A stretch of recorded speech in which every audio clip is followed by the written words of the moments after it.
Well, let's stay with that story. The KwaZulu-Natal government has confirmed that it has identified land to provide permanent housing for those affected by the persistent floods.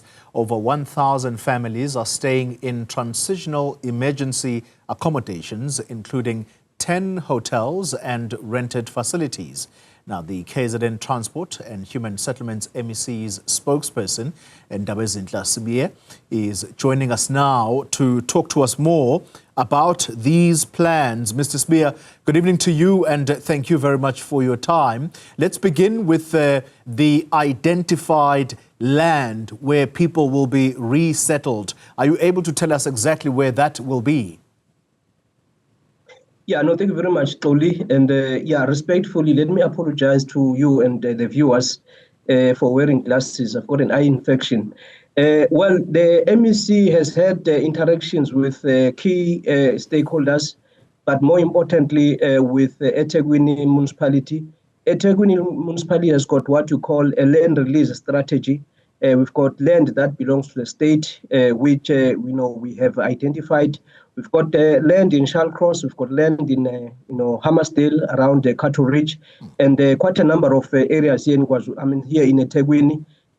In total, 7 pockets of land that has been identified, and we are currently working out, with speed, to ensure that we roll out the bulk infrastructure such as water and electricity, so that we construct decent houses for the affected families. How much of the disaster relief funding will be allocated to KZN? And I will assume here that on previous occasions, some of this money has already flown into the province. Where has that money been allocated thus far?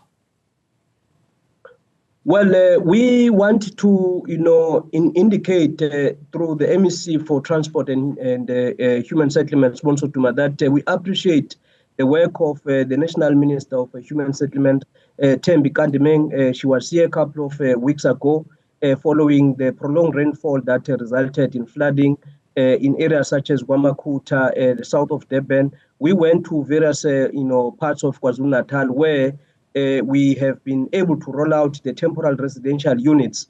We talk here about more than 1,000 temporary residential units that have been built. A very highly efficient and dedicated team involving Human Settlement National and the province, working flat out with municipalities. But it is important, Koli, to point out that we need 1.7 billion to recover from the 2022 floods alone. The issue that we are also indicating is that when President Cyril Ramaphosa was in the province last year, he had an engagement with the MEC sponsor Duma, and they offered to ensure that with the legal that is available at national level, some of the money is set aside for us as the province of KwaZulu-Natal. Remember, Toli, we talk here about human settlements as well as the Department of Transport. As you know, from the beginning of this year, we've experienced prolonged rainfall as a result of the cut-off flow pressure system. That is what we've been saying. Which dumps a lot of rain, which destroys road infrastructure. For the road infrastructure alone, we need billions of rands. If you look at 2022, we needed about 5 to 6 billion, but we only could reprioritize 2 billion from our own budget. But with the latest allocation from national, from the conditional grant, 800 million for the Department of Transport alone, I think for now we can safely say that we'll do little with what we have. Yeah, we've just shown a picture. We'll do more with, Yeah, I understand. Yes. I understand. You'll do more with the little you have, I think, yes, is what you mean.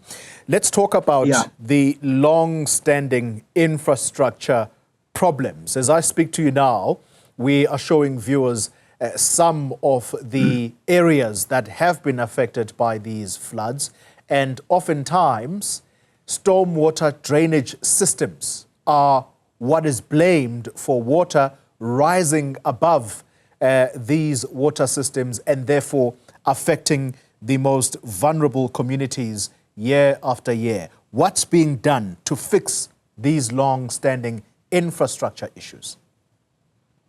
Well, MEC Sponsor Duma talks about inspiring hope for a better future. He says we need to adapt in view of the climate change. That is why, if you look at the budget allocation from last year, 58 million rand was allocated for design alone.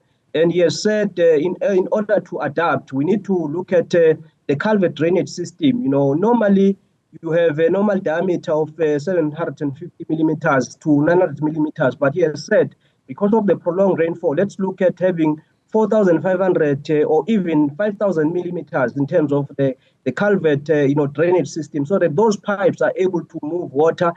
Those pipes are able to ensure that we don't have human settlements being flooded. If you look at Umzimkhulu River bridge that was damaged recently, it was built in 1958, so to speak. And we need 190 million. 190 million has been set aside to fix the bridge. If you look at the design of the bridge, itself, it was built using the KZN construction system, where cylinders are sunk into water, and the concrete is now is actually the cylinders are filled with concrete. And he has said we need to now use the cutting edge technology, where we take advantage of the fourth industrial revolution to build new bridges, where you have, for instance, on-site beams that are actually constructed, and then they are put on the piers. So that is what is happening. But it's important to point out that bridges in South Africa and KwaZulu-Natal in particular were built in the 50s. That is why we are also moving with speed to repair some of the bridges. There are communities that have been cut off. They are isolated as a result of the prolonged rainfall that has destroyed the road infrastructure. And if you look at what we are now doing, on Thursday, the MEC had a meeting with both the senior management from transport and human settlements, where the focus was on the budget allocation to deal exactly with the issues that we are raising, how we ensure that we adapt, and we are able to even bring on board traditional leaders. We move people that are living in river banks and low-lying areas to suitable land. That is why there was a meeting with the Inkosi Mqoqi-Ngcobo, and the Inkosi has agreed to set aside land where we can build for the affected families. But lastly, on this issue, the MEC has expressed his appreciation to Indlu Lamethi Isilomi Sizulu KwaZulu-Natal for guidance, because there's land that is under Ingonyama Trust. That is why we'll be having a series of interactions with traditional leaders across the province in 11 district municipalities, where we focus on rural housing projects. We also focus on the bridges that have been washed away and the roads that have been washed away, to see to it that we begin to turn around the situation. Very quickly, Mr. Sibiya, finally, the minister today, Minister Ndabezinhle Sibiya, very clear about these billions that are being allocated to municipalities, that they do not go to waste. What measures, what accountability measures are there to prevent wastage and misuse? But obviously, I wouldn't be in a position to get into that space. There's COGTA that is responsible for municipalities. All what we can say is that all categories of staff in both human settlements and transport, we are motivated to inspire hope for a better future, working with all leaders of society, non-governmental organizations. On Friday, the MEC launched the KZN transport forums, where you have, 900 community transport, forum members from all district municipalities working with the department to ensure that money is used to construct roads, to construct bridges. And if you look at human settlements, there's the newly appointed head of the department, Max Mbili, who is working hard to ensure that we turn around the situation. In Shallcross, we experienced an unfortunate incident a couple of months ago, where there was a resistance from the local community to allow us to build houses for the victims of 2022 floods. But we can report that there was a meeting on Friday with the head of the department and the staff and the Shallcross Ratepayers Association. We are now pulling together in the same direction. We are speaking with one voice on the need to create a prosperous KwaZulu-Natal. Ndabezinhle Sibiya, thank you very much for your time. He speaks for the MEC of Transport and Human Settlements in KwaZulu-Natal.